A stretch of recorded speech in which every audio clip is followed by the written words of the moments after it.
Silchar ISBT কি আজ স্রেফ একটি নামমাত্র ইমারত হয়ে দাঁড়িয়ে আছে? কোটি কোটি টাকা ব্যয় করে যে বিশাল টার্মিনাল তৈরি করা হয়েছিল তার আসল উদ্দেশ্য আজ সম্পূর্ণ ধূলিসাৎ।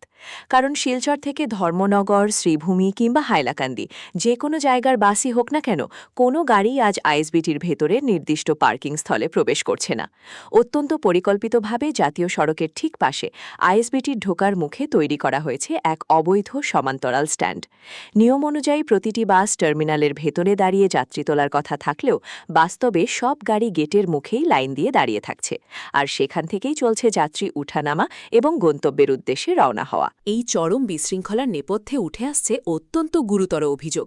শোনা যাচ্ছে আইএসবিটির কিছু উচ্চপদস্থ কর্তার সঙ্গে বাস মালিক ও চালকদের এক অশুভ এবং গোপন সংযতা রয়েছে।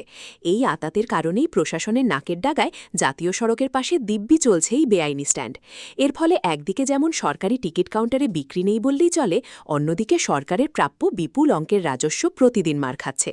এই দুর্নীতির সবথেকে বড় শিকার হয়েছেন সেই সাধারণ ব্যবসায়ীরা, যারা অনেক আশা নিয়ে এবং মোটা অঙ্কের টাকা বিনিয়োগ করে আইএসবিটির ভেতরে দোকানঘর নিয়েছিলেন।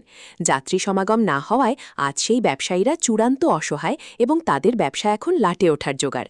শুধু তাই নয়, প্রবেশমুখে এই অবৈধ পার্কিংয়ের কারণে জাতীয় সড়কে সারাক্ষণ তীব্র যানজট লেগেই থাকে, যা সাধারণ মানুষের দুর্ভোগকে চরমে পৌঁছে দিয়েছে। প্রশ্ন উঠছে, এই নিয়ম ভাঙার খেলা আর কতদিন চলবে? কার স্বার্থে সরকার তার রাজস্ব হারাচ্ছে এবং কার পকেট ভরার জন্য সাধারণ ব্যবসায়ীদের বলি দেওয়া হচ্ছে? প্রশাসন কি এই গোপন সংযতার রহস্য উন্মোচন করবে, নাকি দুর্নীতির এই পাহাড় এভাবেই আড়াল করা হবে? আমরা এর জবাব চাই।